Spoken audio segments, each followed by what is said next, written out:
جاءني شاعر قال لي استاذ سعدون هذا ديواني هديه لك، قلت يعجبك انه قصيده.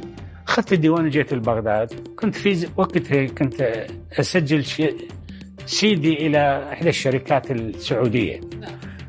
اتصلوا بي بالسعوديه قالوا استاذ سعدون هاي عندك اغنيه بها لفظ الجلاله وما يصير تجاز من الاعلام، لازم تغير لنا اياها، وعندك 48 ساعه تريد اغنيه ولا تاخر الشريط اصداره يتاخر سنتين.